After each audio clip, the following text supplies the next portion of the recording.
Eu não vejo ninguém colocando em dúvida a existência de Alexandre, mas Jesus tem que ter dúvida. Então, a primeira coisa que eu tenho que aprender, qualquer história, olha, eu dei exemplo dos egípcios, da Grécia, qualquer história passada é um quebra-cabeça de 10 mil peças, das quais só sobraram as 200. Então, a pergunta não é se eu tenho um achado para cada parte da Bíblia. A pergunta é, por amostragem, o que se descobriu confirma a história bíblica ou desmente?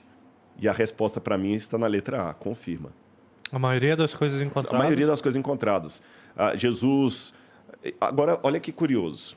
Vou dar um exemplo a você do preconceito. Um dos maiores gênios que já surgiram aí, na vida, um matemático, inclusive ganhou o prêmio Nobel, foi Bertrand Russell.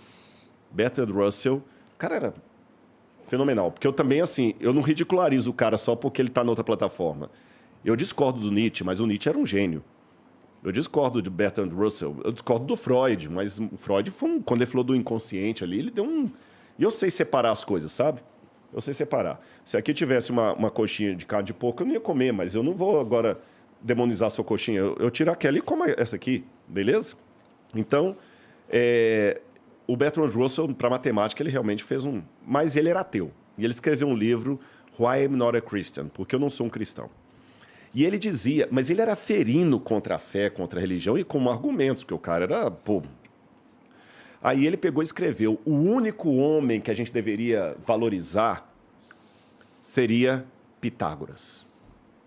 O mundo deveria reverenciar Pitágoras e não Jesus. Porque Jesus é um mito. Pitágoras deixou um legado. Agora, ao mesmo tempo que era um gênio, culto, ganhou o prêmio Nobel na área de matemática, com todo respeito, que asneira Bertrand Russell disse. Sabe por quê?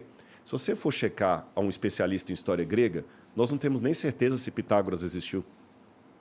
E o famoso teorema que leva o nome dele já era usado pelos gregos, pelos egípcios, séculos antes dele. Até o título Teorema de Pitágoras é um mito. Porque não existe nenhuma... E se tiver um matemático não assistindo, ele pode falar se eu estou falando bobagem ou não. Não existe nenhuma confirmação arqueológica, histórica, que Pitágoras sistematizou o famoso Teorema de Pitágoras. E os egípcios já usavam na sua engenharia antes, na sua engenharia e tudo mais. E até hoje eu não vejo nenhum matemático ateu pedindo desculpas por falar do Teorema de Pitágoras. E até se Pitágoras existiu, se ele existiu, eu acredito que ele existiu, o máximo que a gente sabe é que talvez ele foi um cara mais místico do que um matemático. Agora, Jesus, eu tenho comprovação da existência de Jesus em Flávio Josefo, Tácito, Suetônio, só para citar alguns. O que são isso? O que são essas coisas que você citou? Tácito e Suetônio, por exemplo, são autores romanos que confirmam a existência de Jesus de Nazaré. Da época, do primeiro século. Você encontrou esses textos. A humanidade encontrou esses textos. O Flávio Josefo. De que data? O Tácito e Suetônio estão no final do primeiro século. Final do primeiro século. Flávio Josefo está na segunda metade do primeiro século. Você tem outro também agora que eu vou lembrar. O Talmud babilônico. O Talmud também menciona Jesus. Então, nós temos mais evidências históricas sobre Jesus do que sobre Pitágoras. Aí vem o camarada lá, genial, Bertrand Russell, e fala, Jesus era um mito, Pitágoras que era histórico. Desculpa, aí do ponto de vista histórico, ele que está sendo crédulo. Aí eu não tenho fé suficiente para ser um ateu. Você entendeu? Nesse sentido, eu não tenho. Aí o pessoal, o que acontece? O problema é que o pessoal, às vezes, coloca a Bíblia como se uma coisa ridicularizada, é coisa besteira, é só crente. Eles pensam sempre no crente como aquele gado. Não é, gente. E vou mais além. Vou comparar Jesus com Alexandre o Grande. Eu, particularmente, acredito que o Evangelho de Marcos foi composto por volta do ano 50. Eu tenho evidências da papirologia, não vou destrinchá-las aqui por questão de tempo, mas mesmo aqueles que colocam os evangelhos todos depois do ano 70, eu coloco como sendo anterior ao ano 50, 60. Mas mesmo aqueles que colocam os evangelhos depois do ano 70, os evangelhos estão distantes de Jesus 30 anos. Só que a biografia de Alexandre, mais antiga, está distante dele 300 anos. E dessa biografia de Alexandre, que está distante dele 300 anos, a cópia mais antiga que eu tenho está mais 300 anos na frente. Então, eu tenho que supor que essa cópia de 300 anos depois esteja fiel a última coisa que vocês ouviram e torcer para isso ser fiel então, à vida dele. Exatamente. Agora, os evangelhos estão distantes de Jesus apenas algumas décadas. E você pega o fragmento do Evangelho de João, o papiro, o P52, se eu não me engano, que é nossa, fugiu agora. Daqui a pouco eu vou lembrar. É um texto de João, do Evangelho de João, que data aproximadamente do ano 130. Ele está distante do original de João apenas uns 30 anos. Olha a diferença. Nossa, a gente fugiu agora. O nome do papel é o P... a gente tem um nome, acho que é o P52, se não me engano. A gente data, coloca o Johns Rylands, é o nome vulgar dele é Johns Rylands, porque ele está na biblioteca de Johns Rylands, mas ele tem o número técnico dele. Aí você pega... Vou dar um último exemplo para vocês aqui. Eu estou contando tudo isso porque a galera que está assistindo não imagina que o lado da crença tem todo esse academicismo que estou apresentando. Eu não imaginava. Vou pegar dos livros antigos da humanidade, o único livro mais bem documentado em termos de cópia é a Ilíada de Homero. A Ilíada de Homero. Esse tem muitas cópias. Tem umas 1000... Estou falando cópias antes da invenção da escrita, tá? Da imprensa, de Gutenberg. Nós temos umas 1.400 cópias da Ilíada de Homero. Fora a Ilíada de Homero, quando eu pego, por exemplo, as Guerras Gaulesas de Júlio César, eu tenho 6 cópias. Quando você pega a Ética Nicômaco de Aristóteles, você tem talvez umas 12 cópias. Quando você pega a Tetralogia, você tem umas 5, 6 cópias. Uma disparidade absurda. Aí, quando eu pego só o Novo Testamento grego, eu tenho mais de 5.800 cópias. Só o Novo Testamento em grego. Não estou contando as cópias em hebraico. Quando tu fala Novo Testamento, é todo o Novo Testamento? Todo o Novo Testamento. Eu tenho mais de 5.800. Não é possível que não tenha se deturbado alguma coisa aí. Não, pelo contrário. Quanto maior o número de cópias, é o inverso. Quanto maior o número de cópias, maior é a chance de eu saber como era o original. Nossa, que curioso. É o porque oposto, você tecnicamente falando, é o consegue contrário. comparar o que tem de diferente entre esse monte de cópia. Exatamente. Por quê? Porque se eu só tenho 2 cópias disso aqui, e uma está falando Bernardo, outra está falando mercado... Não, aí ferrou. Eu tenho 50% de chance de estar certo uma ou outra. Agora, se eu tenho 10 cópias e 9 estão falando mercado e só uma está falando Bernardo, eu consigo saber qual que era o original. Sim. Você entendeu? E isso eu estou contando só o texto grego. Que se eu pegar as traduções dos pais da igreja, as primeiras traduções da Bíblia ali, eu vou para mais de 42 mil cópias da Bíblia. Agora que vem o irônico da história. Nenhum livro, nem a Eneida de Virgílio, nem os diários de Marco Aurélio, nada, nenhum livro foi tão perseguido, proibido e destruído quanto a Bíblia Sagrada. E naquela época, fazer uma cópia de um livro era como construir um Rolls Royce manualmente, porque era muito caro o papiro. E os cristãos eram pobres na sua maioria. Eram pobres. E muitas Bíblias foram queimadas, destruídas. Na época de Diocleciano, por exemplo, ele mandou queimar todas as Bíblias. E mesmo quando o catolicismo teve a sua hegemonia na Europa, havia um cânon, por exemplo, eu vou lembrar qual é o nome do Papa aqui, que ele proibia os cristãos de terem Bíblias. E Bíblias eram queimadas a rodo. Nenhum livro foi tão queimado. Agora, olha o contraste da história. A Bíblia foi o livro mais queimado, mais destruído, mais proscrito, mais proibido, e é o livro que deixou a maior quantidade de cópias manuscritas. Os livros que não eram proibidos não foram tão bem preservados.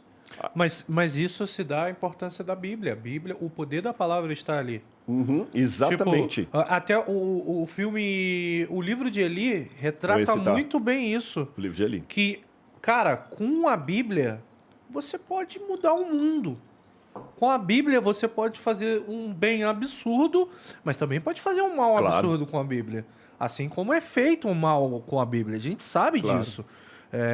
Tem pessoas que usam a Bíblia para ganho próprio e entre outras coisas. Então, desde a criação da Bíblia, eu acredito que a Bíblia foi perseguida por causa disso. Era um livro perigoso. Era um livro muito perigoso. Que eu pergunto aos meus colegas que não aceitam, que não acreditam na fé. Se a Bíblia é um livro tão ridículo como muitos colocam, e tem pontos complicados na Bíblia, vocês sabem que tem. Por que ela foi tão ameaçadora? Cara, você chegar e falar que a Bíblia não é um livro ridículo, você não sabe o que é a Bíblia, você não leu. Eu não tô dizendo que li a Bíblia, eu li passagens da Bíblia. Li contos, vamos dizer assim. Alguns livros. E, cara, dá pra... Se você tem o mínimo de interpretação ali, você vai sentir que é um livro que toca. Tipo, nos cultos, as palavras usadas pela Bíblia são aquelas que emocionam, são aquelas que curam por dentro. E transformam. Tipo, o poder da palavra na Bíblia... E olha que eu não sou cristão, não sou crente, mas eu consigo reconhecer isso. Tipo, é um absurdo. Então, dá pra perceber o porquê que a Bíblia foi tão perseguida. Porque, com certeza, tipo, em uma pequena civilização que é ignorante, que não tem um conhecimento, se você chega com uma Bíblia debaixo do braço e começa a pregar, brother... Eu sei que alguns agora podem estar ouvindo você perguntando assim, tá, mas e aqueles missionários que foram lá e acabaram com a cultura local e tudo mais? Deixa eu responder duas coisas. Tem um camarada chamado Kata Ragoso, ele já morreu. Ele era da Papua Nova Guiné. E ele se converteu para a Bíblia. E aí, quando ele se converteu, ele passou a usar a roupa dos missionários, só que ele usava saia e ficava de pé no chão. Um cabelo desse tamanho. Aí um desses antropólogos assim, é ridículo, os missionários acabaram com sua cultura. Ele falou, acabaram? Ele ouvindo assim, calmamente, acabaram com sua cultura. Aí o Catarragoso, coloca na internet, vai aparecer até a foto do Catarragoso, não sei se tem como colocar aí. O problema é digitar isso. Não, Cata com K, Cata e Ragoso, não sei se é Ragoso com S ou com Z, vai aparecer a foto dele aí, no Google. Kata Ragoso, são duas palavras, né? Kata Ragoso. Aí ele pegou e falou com o antropólogo... Esse aqui, ó, tá ali na frente ali com... Tem várias fotos dele. Ali na primeira, ali, ele tá com materiais da tribo dele aqui na mão, lá. Aqui, olha aqui, ó. Ele mais jovem. A foto do meio aqui, olha lá. Essa aí. Essa é legal porque mostra ele lá de pé no chão e sai. Ele se tornou um pastor adventista, inclusive. Olha como é que ele pregava, com a saia e tudo, mantendo os instrumentos ainda. Ele era filho, inclusive, do chefe da tribo lá. E aí o cara ridicularizando, esses missionários que acabam com a cultura, ele falou assim, olha, que bom que eles acabaram com a cultura, senão eu estaria comendo você agora e encolhendo a sua cabeça. Porque a tribo dele era daqueles encolhedores de cabeça. Você está entendendo? Então é um negócio ridículo. Eu tenho que respeitar o índio que está lá matando criança. Não, porque a cultura do índio... A gente tem que respeitar o índio, né? Ele está pegando a criança e nascem gêmeos, ele mata um, você não pode intervir. É isso que eu não entendo. Nós temos todo um território nacional. Eu sei que muitos antropólogos vão me odiar, porque eu estou falando, estão achando que eu sou pré-moderno. Que seja, mas para mim é ridículo. Porque aqui, se eu mato uma criança, eu vou preso. Mas o índio pode matar uma criança porque a cultura dele a gente não pode intervir. Pô, caramba, não é por aí, não. Eu respeito as diferenças, mas tem coisas que eu posso questionar. O evangelho mudou. Agora é simples. Pega o livro de Richard Dawkins, Deus um Delírio, e joga na penitenciária.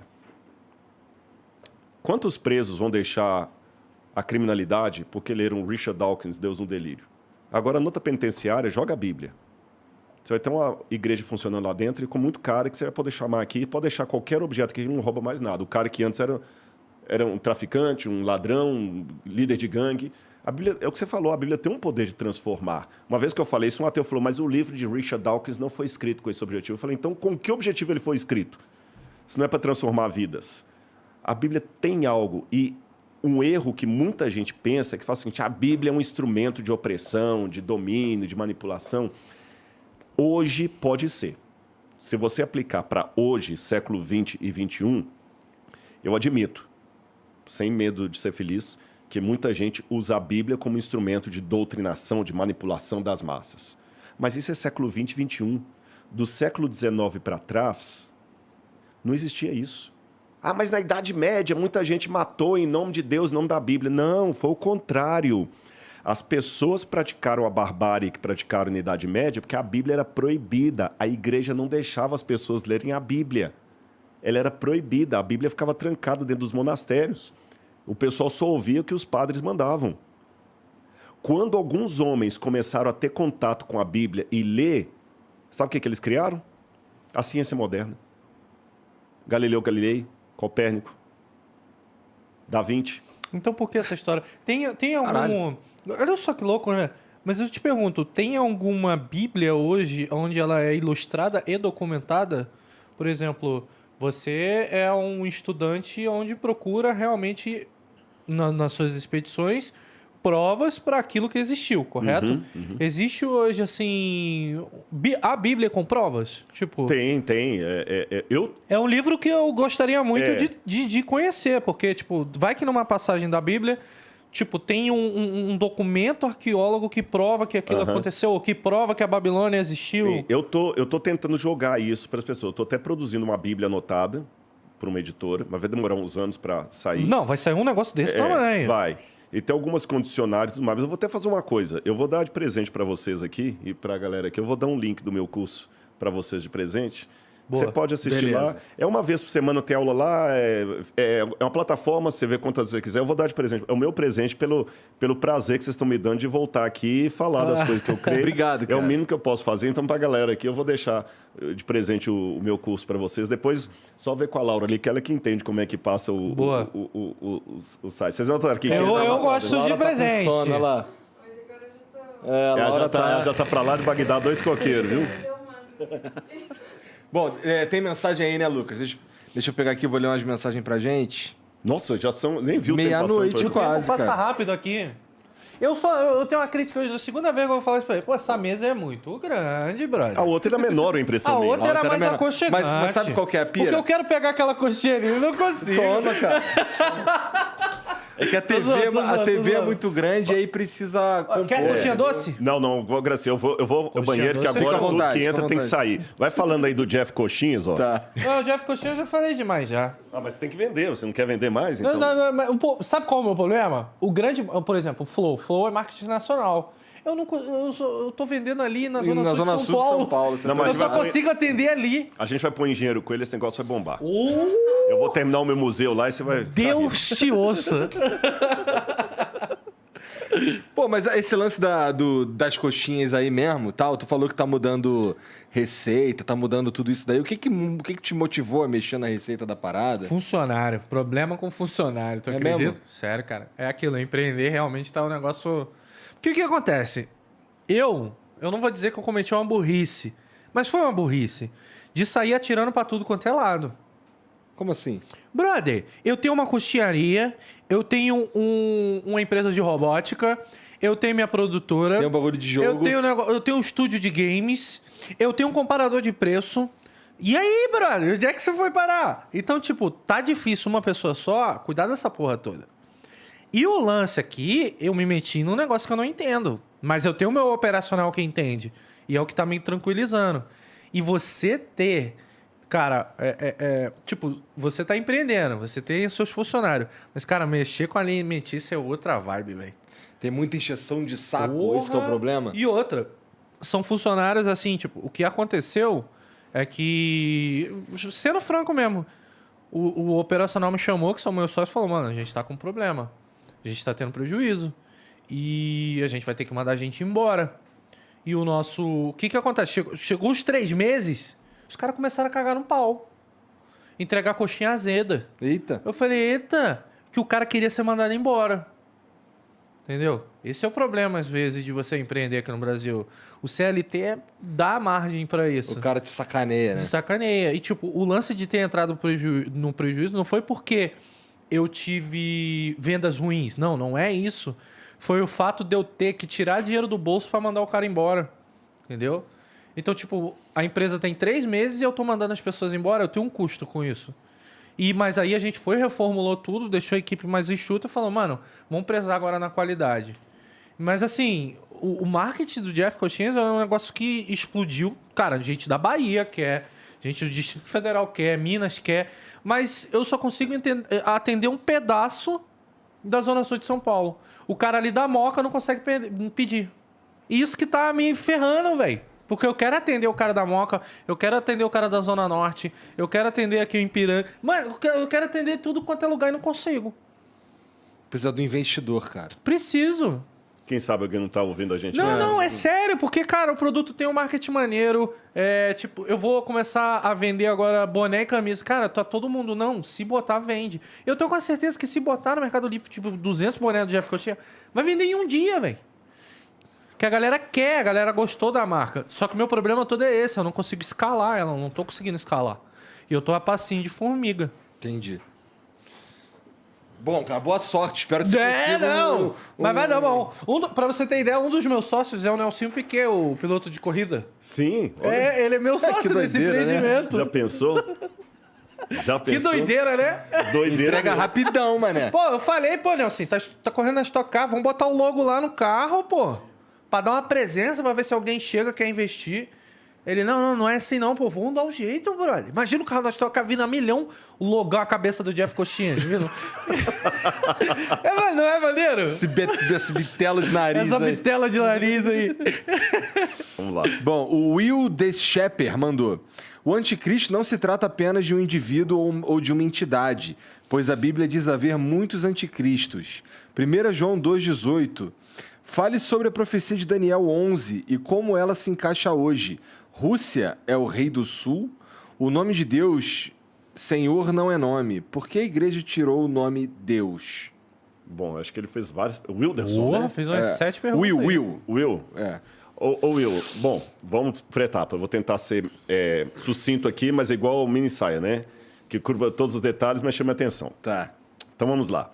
Em primeiro lugar, eu concordo com você, o anticristo é uma instituição, não é apenas um indivíduo, mas também quando na carta de João, que ele fala assim, muitos anticristos já saíram pelo mundo, ele está falando que eram pessoas que na época já estavam dissidentes do cristianismo, estavam tendo o espírito do anticristo. Porém, o Apocalipse deixa claro, 13, que haverá um anticristo final, corporativo, e toda corporação tem um líder, e que ele vai tentar dominar o mundo, etc. A gente precisaria de mais tempo para elaborar tudo isso. Mas você está correto em dizer que não é simplesmente ficar falando assim, é o Ronald Reagan, é o Saddam Hussein, é agora o Macron, ou é o Putin, né? Aquela coisa toda. Você também perguntou a questão da Rússia em Daniel 11. Realmente, há muitos que dizem que poderia ter a Rússia ali também no livro de Daniel, de Ezequiel, quando fala de Gog e Magog. Eu, particularmente, não vejo ali Gog e Magog como sendo a Rússia, não. Tá certo? Depois dá uma assistida num canal lá e eu coloquei assim... tá lá no Rodrigo Silva Arqueologia, no YouTube. Tem um vídeo lá que eu falo a minha posição sobre Gog e Magog ali, o que eu acho que poderia ser. E terceira questão, por que tiraram o nome de Deus da Bíblia, se eu não me engano, Senhor? Na verdade... Os próprios judeus, por respeito, porque o nome de Deus em hebraico você escreve com as letras Yod, Rei, Vav, Ei. Mas como é que lê isso? O hebraico bíblico ele não tinha vogais, só consoantes. As vogais foram colocadas na Idade Média. E mesmo o hebraico hoje, quando a gente vai escrever hebraico cursivo, eles não costumam colocar vogais. São só os consoantes. E é o jeito deles escreverem. Um judeu, um israelense mesmo, ele não usa mais consoantes, que são os pontinhos embaixo, assim. Uhum. Só que no passado remoto, o judeu já não pronunciava o nome de Deus de qualquer maneira por uma questão de respeito. De novo, questão da cultura. Havia muita invocação do nome dos deuses para, de certa forma, manipular os deuses. Por exemplo, os egípcios acreditavam que se você descobrisse o nome secreto da divindade e o pronunciasse, é como se a divindade ficasse... num transe e te obedecesse cegamente. Então, por isso que Deus deu a ordem, olha, não tomem o nome do Senhor teu Deus em vão. Os judeus, então, criaram desde aquela época até hoje a disposição de não pronunciar o nome de Deus. O Rav Sani, por exemplo, que é um amigo meu, ele fala Hashem. Quando eu estou com ele, eu falo Hashem. Quando eles vão escrever, Hashem significa o nome em hebraico. Quando eles vão escrever Deus, eles põem um D, apóstrofo, U e o S. Que é uma maneira de respeitar ali, porque ele não vai escrever o nome de Deus. Então, quando apareceu o nome de Deus em hebraico, esse tetragrama que eu falei, com essas 4 letras, ninguém sabia como lia. Porque se eu falo, o Yod é como se fosse um Y ou I. O Rei é como se fosse um H, aspirado ou não. O Vav como se fosse um V e o outro H. Então você tem I e H, você pode ler Yahvé ou Ravé. Depois... Já ouvi falar bastante em Yahvé mesmo. Yahvé ou Javé. Depois, com o tempo, alguns... copistas da Idade Média começaram a pegar as vogais de Adonai, que é o Senhor, e colocar Adonai, e aí ficou Yahová, ou Yehová. Mesmo os testemunhos de Jeová, eles admitem que o nome Jeová é um anglicismo, que até o J não tinha naquela época, né? Yehová, Yahvé. Então ninguém sabe ao certo como era a pronúncia do nome de Deus. Os judeus só pronunciavam o nome de Deus uma vez por ano, se eu não me engano, no dia do Yom Kippur, quando ao ler a Torá, eles pronunciam o nome de Deus. Só. Fora disso, ele não pronuncia. Então, se perdeu. sempre na hora que lê o nome de Deus, eles trocavam por Hashem ou por Senhor. E as Bíblias acabaram mantendo assim também, apenas uma questão de respeito. Entendi. Então, calma aí, rapidinho, só duvidazinha. O nome de Deus é Deus. Deus, na verdade, a palavra Deus, como nós usamos em português, ainda é um pouco obscura a etimologia dela. Muitos pensam que ela vem do sânscrito, com o significado de div, que é luz. Outros pensam que através do sânscrito passou para o grego, que o grego falava antes de Zeus, que Zeus, que era Deus, virou Theos, teologia, e Zeus se tornou um nome próprio de uma divindade. Então tem toda uma etimologia da palavra Deus. No hebraico, a palavra Deus é Elohim, ou El. El é a forma mais abreviada, Elohim a forma mais completa. E a gente encontra algumas divindades ugaríticas, cananitas, pagãs, sendo chamadas de El também. El. E em babilônio, ou acadiano, era Ilu. El, Ilu, parecido. Então a gente busca a etimologia. Agora, o que tudo indica, parece que a palavra Deus, lá atrás, era um nome próprio, que depois virou o nome de um produto. É igual falar Bombril. Deus Zeus, Deus Imhotep, sei lá. Você entendeu? Era um nome próprio que depois virou um nome de produto. Eu estudei em igreja católica. Aham. Igreja católica, ó. Escola católica. Escola católica. E lá foi ensinado na matéria religião que tinha que Deus você deve escrever com letra maiúscula. Não, sim, porque é um respeito, Aí eu pensava, poxa, beleza, é um respeito. Mas depois depois de muito tempo, até meu primo, que era evangélico, ele falava, Deus tem que escrever com letra maiúscula. Uhum. De D maiúsculo. Mas depois eu pensei, será que é porque é um nome próprio? Lá atrás alguns... Ou respeito? Alguns acreditam que era um nome próprio lá atrás, você entendeu? Só que depois esse nome próprio acabou se tornando, como falei, o nome de marca. Hoje você fala o seguinte, você tem uma Gillette aí para me emprestar? Mas Gillette, na verdade, é uma marca. Você está pedindo uma lâmina. Uhum. Você não está pedindo uma palha de aço. Mas você fala assim, acabou o Bombril. Então também o nome Deus acabou emplacando para mesmo aqueles que não eram Deus. E fora isso, um aspecto importante, que o Will com certeza sabe, é que Deus na Bíblia, ele não se revela apenas com um título. Há vários nomes para Deus na Bíblia. Esse é um problema também. Às vezes, problema não. Ele se revela com títulos diferentes. Então, por exemplo, a Bíblia você tem o nome El Elyon, El Roi, o Senhor que vê. Você tem El Shaddai, que é o Senhor Todo-Poderoso, o Senhor das montanhas, El Shadu. Adonai Shevaot, em hebraico, o Senhor dos exércitos.